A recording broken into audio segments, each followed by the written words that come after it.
Ladies and gentlemen, I'm Equality. I'm Brother Freddie Jones. This is GHH, the GHH Sessions, Volume 1. Brother Fred, you call yourself a Moor. So, I'm affectionately known as Brother Musab Yassir Bey out of the Moor Science Temple 12 years ago. But you can call me Freddie Jones. I mean, whatever's comfortable for you. Before we even get into the science in the temple, let's start with the Moors. So are we going to go back to the 8th century? You want to start 711? I wanna make the connection between the medieval, which is the 8th century, 711, to today, because we can't understand modern day and ancient until we connect it to the medieval. Let's connect it. And we gotta connect it to the medieval. The medieval is where it's at. Everything that we're doing now is predicated off the medieval and the politics thereof. So when we use the name Moor, just to give the people the context, geographically, we're talking Northern Africa, Morocco. Northern Africa, Northwest Africa. We're talking about Libya, modern day Ghana, Tunis, Tripoli, Mauritania, Morocco, Algiers, every group from that area that we're DNA descendants of. So Northwest, North Africa is our greatest link to Africa. We have to go back anciently to get back to the East, but in terms of the empires and the kingdoms that were there, the brothers and sisters in America are linked to that particular part of Africa.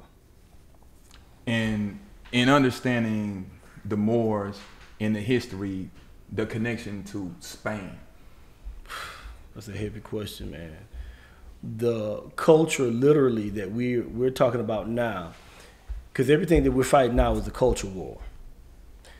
Everything we're fighting is a culture war. And everything that's going on now is predicated off of the battles that was fought in Spain and Italy. The last stronghold was Granada. So Spain is very important because that was a particular situation where we fought a lot of wars and we maintained a lot of real estate in terms of the empire. We had 4 major empires in Europe between 711 and 1492. Spain was probably the apotheosis of our reign in Italy. And when we say Spain, we're talking about and you correct me if I'm wrong, the conquest. The conquest of Spain. Yeah. Invading Spain, led by, now, I've heard the name Tariq or Tariq, the general, the dark brother, the god. Gibel al-Tariq. Now, let's just keep it 100. When we're talking about Moors, we're talking about the swarthy, dark-skinned people of North Africa, Northwest Africa. Yeah. Everybody in America, in the Americas, DNA-wise, is connected to that portion because the slave trade, or the transatlantic slave trade, as it's told, came through South America. So DNA-wise, we're talking about that point. When you're talking about the first people who were slave traded out of Europe, you're talking about Spain in 1492, not 1619. No. So let's dispel some of the misnomers of the Arabs and the Moors. And some people want to take it out of context and assume that the Moors were not African. Exactly.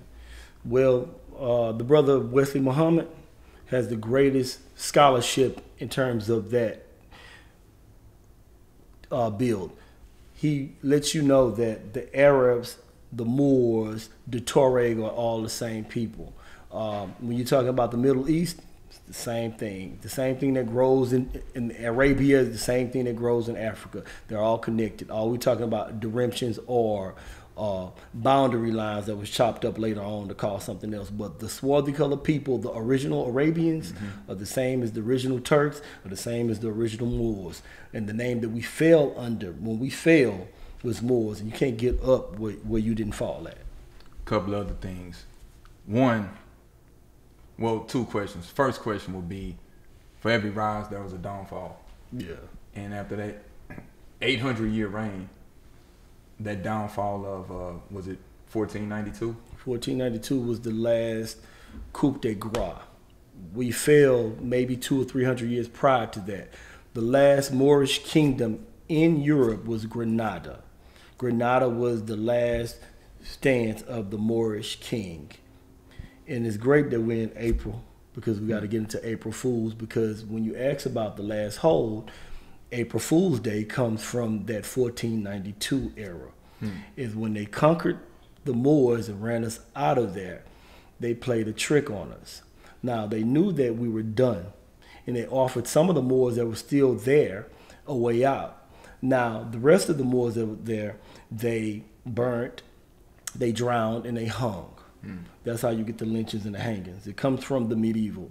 Again, the medieval is the most important part of our history, because you can't understand anything that's going on now, from segregation to hanging, lynching, to political edicts, to the doctrine of discovery, if you don't understand that part. The Granada fall was the April Fool's Day, when they tricked the Moors into saying, hey, we're gonna let you out of here. We got these boats on the shores for you to go back to Morocco. And when they got there, they burnt the boats and slaughtered the Moors. Now, for me, as a student of architecture, just understanding Moorish architecture and a lot of the contributions that the Moors have contributed, even what we call the Renaissance, the Moorish architecture, even the connection to the Arabic language, the connections to Islam.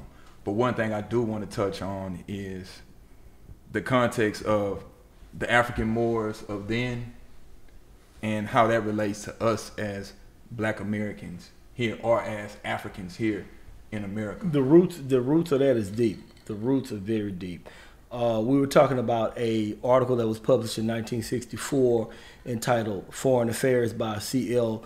Sullenberg, that was talking about the Negro and the Moorish link.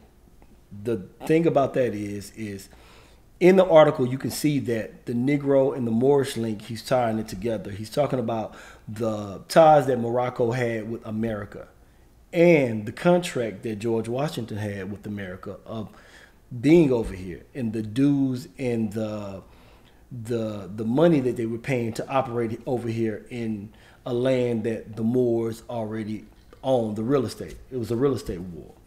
Now, when you get into that, you understand that the Florida territory was controlled by Spain, which was first controlled by the Moors and the Native American link, because we were trading here for thousands and thousands of years, you know.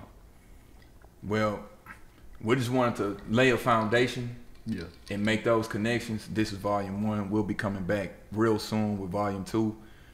We're going to give y'all some very, what's the word we like to say, some user-friendly history in these sessions. So shout out to my man Rob J on the user-friendly. Ladies and gentlemen, this is Gentleman's History Session, The Moors, volume 1. It's up. If you're watching this on YouTube, man, hey, y'all, hit the subscribe button, hit the like button. This is Gentleman's History Hour.